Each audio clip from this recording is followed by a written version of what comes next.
Hello बच्चों।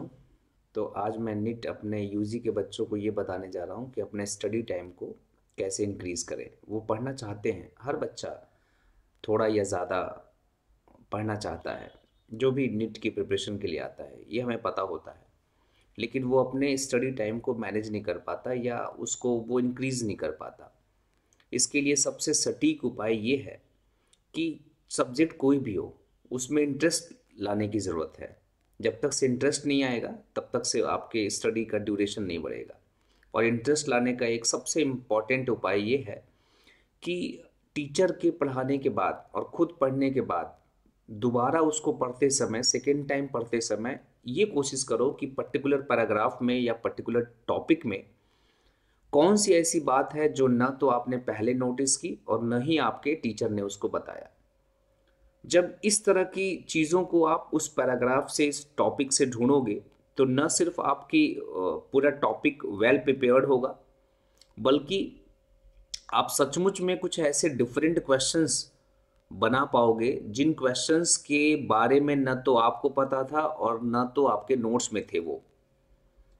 और ऐसी चीज़ें एज अ टीचर मेरे सामने कई स्टूडेंट्स एनसीईआरटी से, उसी एनसीईआरटी से जिसको हमने और मेरे और डियर स्टूडेंट्स ने कई बार देखा होगा, अभी भी आज की डेट में भी कई बातें ऐसी आती हैं, डिफरेंट तरीके से आती हैं, जिन पर कोई नया क्वेश्चन फ्रेम किया जा सकता है, नया थॉट लाया जा सकता है।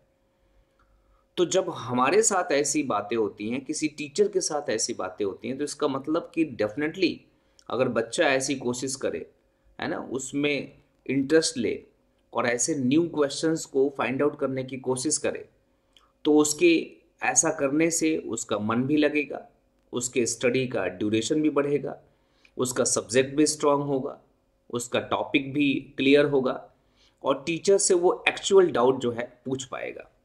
तो ये मेरी एक इम्पॉर्टेंट अभी सजेशन है। दूसरी बात कि जब निट यूजी प्रिपरेशन करने वाला बच्चा अपने टीचर से डाउट पूछता है, तो मैं ये सभी अपने निट एस्पिरेंट्स को ये मैसेज करना चाहता हूँ कि डाउट पूछने का आपका तरीका क्या होना चाहिए। किसी भी सब्जेक्ट में डाउट पूछने से पहले आप उस क्वेश्चन को प्रॉपर रीड करिए, उसको समझने की कोशिश करिए, वो क्वेश्चन क्या कह रहा है। इसको आप जब तक से 2 बार 3 बार बहुत सीरियसली नहीं पढ़ेंगे, समझेंगे नहीं, तब तक से उसकी मीनिंग आपको समझ में नहीं आएगी। ज़्यादातर बच्चे क्या करते हैं कि क्वेश्चन को रीड करके उसको तुरंत आंसर निकालने की कोशिश करते हैं, और अगर उसमें कहीं भी टाइम लगा तो सीधे वो उनका डाउट बन जाता है। ऐसा नहीं करना है। ऐसा करने से आपके टाइम बहुत ज़्यादा लगेगा चीज़ों को समझने में और मार्क्स स्कोर करने में।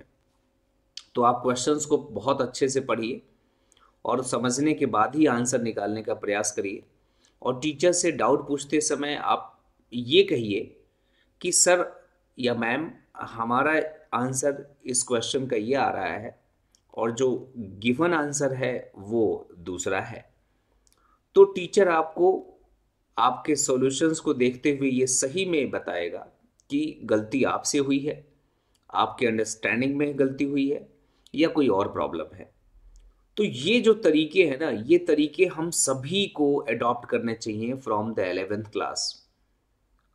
अगर हम किसी भी कॉम्पिटिटिव एग्जाम की, है ना, प्रिपरेशन करना चाह रहे हैं, करते हैं और उसमें डेफिनेटली सक्सीड होना चाहते हैं, तो और ये सब इतने प्रैक्टिकल अप्रोच बेटा मैं आपको बताऊंगा ना आगे, कि आपको सचमुच में अगर आप उसको अप्लाई करोगे तो विद इन 1 वीक आपको ये रियलाइज हो जाएगा कि जो ये मेरे अप्रोचेज है ना वो बिल्कुल ही प्रैक्टिकल है, टू द पॉइंट है।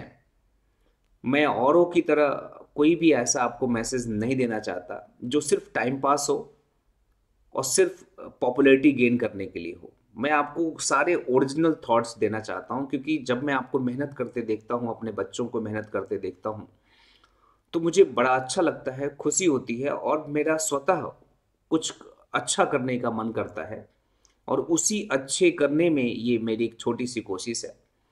तो आई होप कि इस इंफॉर्मेशन से आपको बहुत बेनिफिट मिलने वाला है।